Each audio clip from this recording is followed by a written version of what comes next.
welcome to all viewers of La Chaîne Géopolitique. I would like today to review with you the potential consequences of the declassification of the US intelligence services about the implication of the Crown Prince Mohammed bin Salman Al Saud in the killing of the journalist and former royal advisor Jamal Khashoggi. So in this video, we will detail all those potential consequences.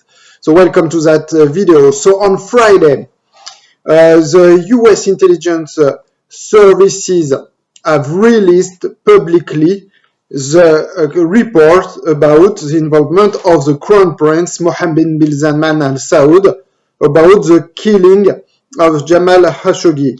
So just a quick reminder of the facts. On 2nd of October 2018, Jamal Khashoggi, which is a prominent journalist, Saudi journalist based in Washington, who works for the Washington Post, owned by Jeff Bezos, so went to the Saudi consulate in Istanbul to get some paperwork for his wedding with a Turkish woman. So he will never leave this consulate due to the fact that he was killed inside this consulate, and even his body disappears with the use of acid. So in this report, now it's quite clear the US intelligence services concluded that Mohammed bin Salman Al Saud, the Crown Prince, approved so the Istanbul operation in the Saudi consulate to kill or capture Mohammed Khashoggi. It's what it is written in the report. So for them, there is a little doubt that he gave the order about it due to the fact that he has a total control of decision making in the Saudi Arabia among security forces and due to the direct involvement of key advisor to him. Those names of the key advisors are not mentioned, but there is no doubt that they are referring to Saud Al-Qahtani and Ahmed Asiri. So both two people are key advisors, and we know that in the case of Saud Al-Qahtani, that we know through audio records that he talked directly with 18 members of the commando who were sent to Istanbul to lead this operation. So due to the fact of the involvement of Saud Al-Qahtani, we know that due to its proximity with the Crown Prince, this operation has been ordered by the Crown Prince, and that's why those findings of the U.S. intelligence service have come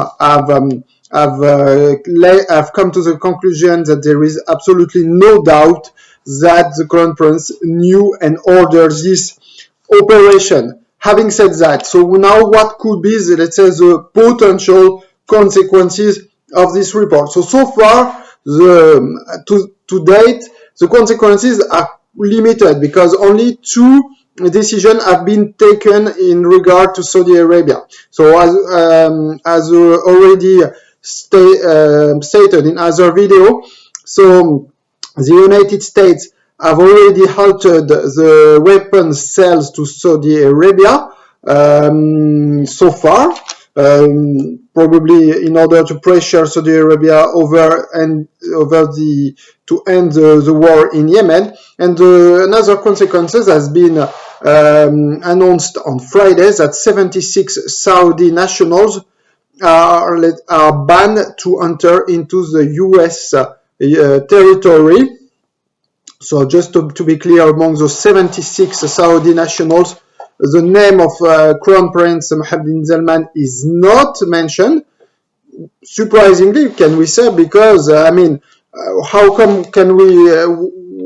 we can let's say blame or just release such a report without taking any action against him? Actually, that's exactly why many US parliamentarians are, let's say, angered at the administration that so far no action has been taken directly against Mohammed bin Salman Al Saud.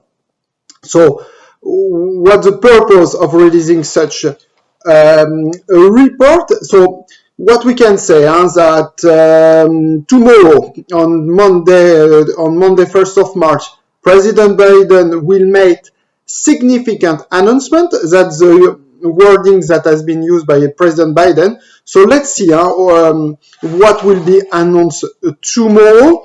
But without waiting, this very important speech, we can just at least raise some question that flow from this unclassified report. So first of all, what exactly we can raise a couple of questions.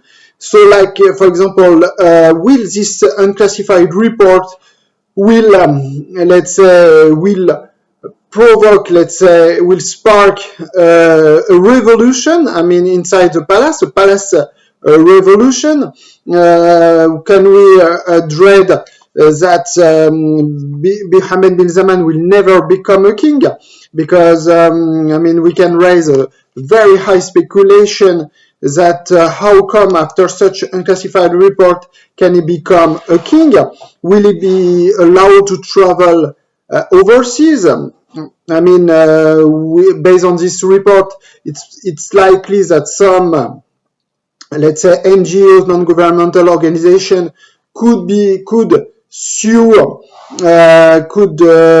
pursue on criminal charges, I mean, the Crown Prince.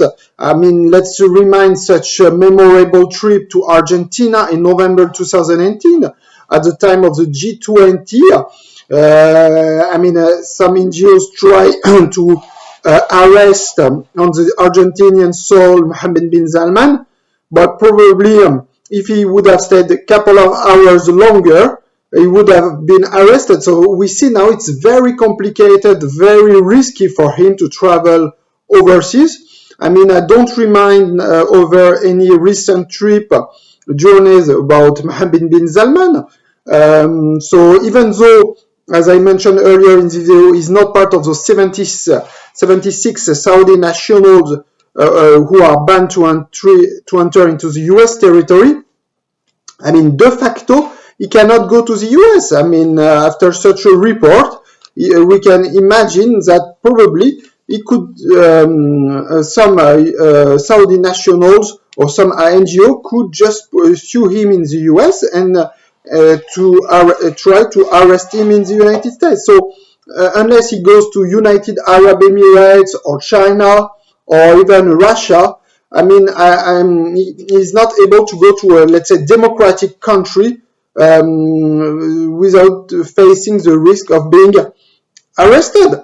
Another question that can be raised after this report is like, will the administration, based on this report, try, also to compel the Crown Prince, to sign a truce with Houthi? I mean, we know that Mohammed bin Salman only believes in the military power and doesn't want to discuss at any cost with Houthi. But now, due to the his weakening situation, will he be forced to negotiate with Houthi? I mean, can we still consider Mohammed bin Salman as the supreme leader of Saudi Arabia? As he's not able to travel. So, I mean, we see that there are a lot of questions still unanswered at this stage, but which could at least see that this report does have very, concrete, very, immediate consequences for him. And clearly, it seems now that the United States it's really the first consequences of what is Antony Blinken, the new U.S. Secretary of State, called recalibration of the U.S.-Saudi ties, meaning that clearly the new interlocutor, the new counterpart of U.S. President Joe Biden is not anymore Mohammed bin Salman, but King Salman bin Abdulaziz, his father. And clearly, the Crown Prince is really facing now with this new administration a marginalization of his power. So, who used to be the de facto ruler of Saudi Arabia is now very weakened by this new administration. So, it will be really interesting to hear tomorrow the speech of President Biden and which action could be taken against him. Will the assets of the Crown Prince will be frozen, in the United States, or any action could be taken? We see clearly that Mohammed bin Salman is clearly now